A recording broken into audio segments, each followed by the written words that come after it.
आपण पाहताय क्राईम मुक्त महाराष्ट्र, रोखठोक वार्तांकन, रोखठोक बातमी।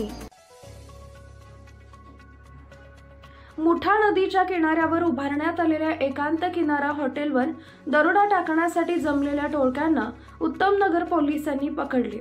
त्यांच्याकडून गावठी पिस्टल, 2 जिवंत काडतूस कोयता जप्त करण्यात आलाय। वैभव नारायण गौडी वय वर्ष 20, राहणार इंगळे नगर, वारजे जकात नाका वारजे।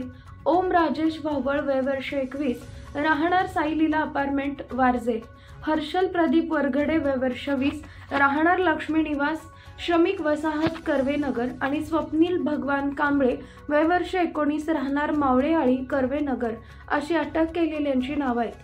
महादेव श्रीरंग झाडे वय वर्ष 19, राहणार कर्वे नगर लेन नंबर 1 वारजे। बालाजी उर्फ टप्या राजकुमार कांबळे वय वर्ष 18, राहणार नरे। ऋषिकेश किसन मेने वय वर्ष 20, राहणार कारवे नगर आणि एक अल्पवयीन मुलगा यांच्यावर गुन्हा दाखल केलाय। वैभव गौडी यांच्यावर भारतीय विद्यापीठ पोलीस ठाण्यात खुनाचा प्रयत्न केल्याचा गुन्हा 2021 मध्ये दाखल झाला होता।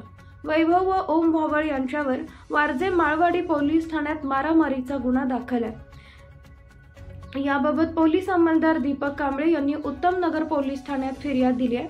मांडवी खुर्द गावच्या स्मशानभूमीजवळ नदी किनाऱ्यावर एकांत किनारा हॉटेल उभारण्यात आलेलं आहे।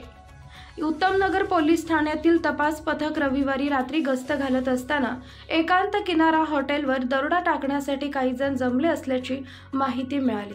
त्यानुसार पोलिसांनी हॉटेल शेजारी अंधारात जमलेल्या टोळीवर छापा टाकला। त्यात 4 जण अंधाराचा फायदा घेऊन पळून गेले।